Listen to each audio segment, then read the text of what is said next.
On a tous en mémoire les premiers pas des êtres qui nous sont chers, nos premiers apprentissages, nos premiers succès. Super. Petit à petit, nous avançons, emportés par le mouvement de la vie. Puis un jour, à l'occasion d'un événement, on se retourne, on fait une pause, et c'est là que l'on se rend compte du chemin parcouru. Il y a 50 ans, Autis n'était qu'un petit village perdu dans la campagne. Avec le développement de la région parisienne et la création de l'aéroport de Roissy, de nouveaux lotissements ont été construits dans le nord-est parisien. C'est ainsi qu'à la fin des années 60, Autis est devenu une terre d'accueil où des personnes de tous horizons ont pu déposer leurs bagages et écrire leur propre histoire. Eh bien, il n'y avait rien. Il n'y avait même pas d'école, il n'y avait rien. Il n'y avait rien. Les maisons donc, se construisaient petit à petit. Voilà. Et on a vu construire l'école qui s'est quand même construite dans le courant de l'année scolaire 74-75.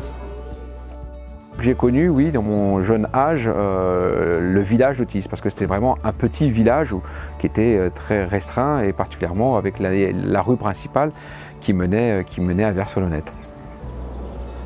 Eh bien écoutez, lorsque nous sommes arrivés ici, c'était sous la direction d'un organisme immobilier, et ils avaient donné à Autis le nom de Autis Vert Village.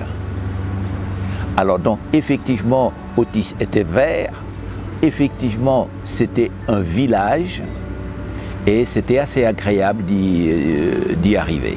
J'habite Autis depuis 1974 et j'ai travaillé dans cette école Beaupré dès la rentrée 1974. Eh bien, nous sommes arrivés à Autis en 1973, fin de l'année 1973. Nous avons visité les maisons témoins qui étaient juste à l'entrée d'Autis sur la gauche, et lorsque nous sommes rentrés dans l'une d'elles, à peine 5 minutes, j'ai dit à ma femme, c'est celle-là qu'il nous faut. À l'âge de 23 ans, quand j'ai acheté ma première maison, j'ai décidé d'habiter Autis parce que simplement les lotissements et la manière dont étaient réparties les rues, les maisons me plaisaient. On cherchait une petite maison dans une commune sympa pour pouvoir élever nos futurs enfants. Et du coup, on a été séduits par le côté ville à la campagne d'Autis, puisqu'on a à la fois des espaces verts et en même temps des petits commerces, donc c'est ce qui nous convenait. On habitait à Tremblay-en-France, déjà dans une maison en location, et on voulait une maison à nous, parce que celle où on était allait être vendue. Et ils nous ont proposé une construction au hameau de Beaumarchais à Autis. Ça avait une bonne réputation, c'était une ville qui bouge, une ville organisée, une bonne école. Et c'est ce qui nous a plu en premier. Alors quand je suis arrivée, j'avais une petite fille de 6 mois. Voilà. Quand j'ai acheté, on était jeunes mariés. En 2005, j'étais enceinte de ma première fille et c'est là que nous sommes arrivés à Autis. Et j'ai eu ma deuxième fille en 2009. Elle a grandi ici, j'ai eu 2 autres enfants, oui, tout à fait.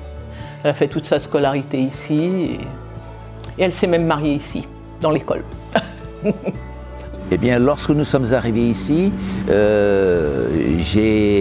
avions une fille qui avait tout juste 6 mois. Elle a fait sa maternelle, élémentaire, collège, et lycée après à Dammartin. Je m'appelle Julie, j'ai 22 ans. Je suis infirmière depuis 2 ans à l'hôpital de Gonesse et j'habite à Autis depuis toujours. Mes parents sont arrivés en juillet 1994 et du coup moi je suis née 2 ans plus tard. Je m'appelle Arthur Sansard, j'ai 12 ans, j'habite à Autis, je fais du rugby. J'aime bien aller à la bibliothèque et jouer au foot avec mes copains aussi. Malgré son jeune âge, Autis a très tôt instauré des rites, des moments forts dans l'année. Parmi les plus marquants, il y a le carnaval, les kermesses et la fête de la jeunesse. Ceci est possible grâce à l'engagement d'une multitude d'associations et de bénévoles qui animent la vie de la commune et créent du lien entre les habitants. En 95, je me suis impliqué grandement dans la vie associative, particulièrement à la section football. Et j'ai de très bons souvenirs parce qu'on a beaucoup évolué. On est monté de 4 niveaux en 5 ans ou 6 ans et on était presque au niveau régional. Je suis animatrice dans un club de rando, parce que Céotis, c'est une ville à la campagne. Donc nous avons cette chance-là. Nous avons la forêt, il y a de très beaux villages tout autour, parce qu'il y a la forêt, mais il y a aussi tout le patrimoine qu'on peut découvrir quand on randonne.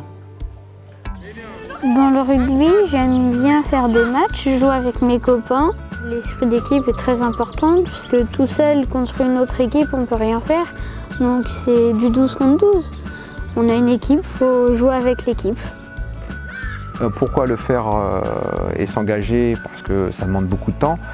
Je crois que j'ai pu bénéficier, moi, étant jeune, des personnes qui m'ont aidé à m'entraîner, à jouer au football, à faire des tas de choses et j'essaie de le rendre aujourd'hui un petit peu différemment. Et j'aide surtout l'association de mon épouse, Flashdance, pour les grands rendez-vous comme les galas, comme les fêtes de Noël, etc. Je fais beaucoup de courses à pied. Donc j'ai souvent l'occasion de profiter justement du fait qu'on soit à la campagne pour courir dans les champs, être au milieu de nulle part finalement. C'est ça que j'adore ici. C'est vraiment être au calme, être la campagne quoi. Je suis à la fois hôtesse de l'air et peintre en décor. Donc ma passion c'est la peinture et plus particulièrement le trompe-l'œil. J'ai suivi une formation qui m'a permis d'acquérir toutes ces compétences et toutes ces techniques. Lors de cette formation, on nous avait demandé de faire une œuvre incorporant un paysage. Alors j'ai choisi la mairie d'Otis parce que ça représente une partie de ma vie. C'est là où j'aurais vu grandir mes filles et je vis depuis 2005, donc ça fait de nombreuses années. Je pense que ce sont les plus belles années de ma vie, en tout cas je les vis pleinement. Les plus beaux souvenirs que j'ai d'Otis, c'est ces animations qu'on faisait autour des fêtes laïques, des carnavals. Donc ça, ce sont des moments importants parce qu'il y avait toute une préparation avant. Il y avait des animations comme par exemple à la fin de l'année scolaire. À la fin de l'année scolaire, c'est marrant parce que je l'attendais avec impatience, il y avait la kermesse à l'école. Et toutes les familles étaient réunies et les animateurs qui occupaient les stands, les animateurs, c'était les parents. Alors chacun apportait à manger, apportait à boire et on passait la journée à la kermesse. Quand j'étais petite, moi, la période que je préférais, c'est quand il y avait la kermesse de l'école. Parce que c'était vraiment un moment vraiment festif où souvent mes amis venaient me chercher et on se rejoignait tous à la kermesse. Tous les parents de nos amis faisaient à manger et après on vendait tout ça pour récolter de l'argent. On participait beaucoup, on s'investissait beaucoup en tant qu'élève pour participer à la création des jeux, tout ça. Je pense que c'était le moment que je préférais. J'ai deux préférences sur les lieux que j'aime à Otis. Il y a le terrain de football et le deuxième lieu c'est l'école primaire de Beaupré. La raison est très simple, elle est plus sentimentale parce que c'est le lieu où j'ai rencontré ma femme, à Otis. Il y a eu des choses marquantes. Déjà la construction de la maison. C'était vraiment un grand moment qui a duré quelques mois. Et on surveillait ça de près, donc les enfants quand on venait étaient contents de voir l'évolution de la maison, de voir leur future chambre. Quand on rentre, c'est bien parce qu'on est au calme, on est content de rentrer chez soi. C'est un plaisir de rentrer chez soi le soir. Chez moi, je suis bien chez moi, j'adore être chez moi. Parce que voilà, c'est ma maison depuis que je suis toute petite, il n'y a pas eu beaucoup de changements finalement, elle n'a pas vraiment bougé. Donc ouais, je dirais chez moi. Alors comme je suis amenée à voyager souvent et à partir souvent de la maison, ce que j'aime c'est rentrer chez moi et puis me retrouver un petit peu dans mon cocon. C'est assez rassurant de me retrouver dans mon espace, ma petite bulle avec mes enfants, mon milieu, mon jardin, l'atelier dans lequel je peux exercer ma passion. Et j'aime beaucoup ce côté calme et à la fois bucolique de la ville d'Otis, en tout cas l'endroit où je suis. Rentrer à la maison, oui, ça fait du bien d'être chez soi. Mes enfants, ça leur plaît de revenir à Otis, faire un petit tour régulièrement, se ressourcer et rester dans la maison familiale et après retrouver leur maison personnelle. J'ai eu des opportunités professionnelles à un moment donné de ma vie et j'ai refusé de partir parce que je me sens bien dans cette région. Ça permet d'être à la campagne, d'être le week-end à 40 minutes de Paris. Donc voilà, on est tranquille, on est paisible. On rêvait d'avoir une maison à nous et bon, on a réussi à l'obtenir. Et en plus, dans un endroit qui nous plaît. Donc on ne peut pas demander mieux.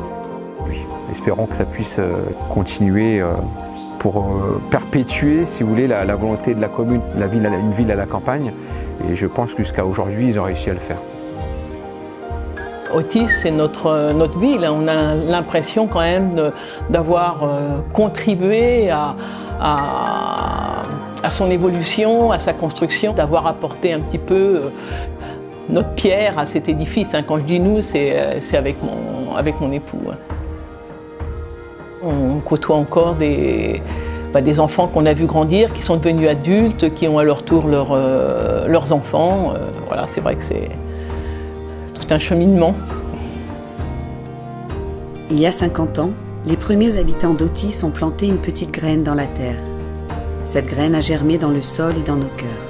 Les jeunes gens des années 70 sont devenus des grands-parents. Et maintenant, c'est au tour de leurs enfants, petits-enfants et nouveaux arrivants de continuer à écrire l'histoire d'Otis.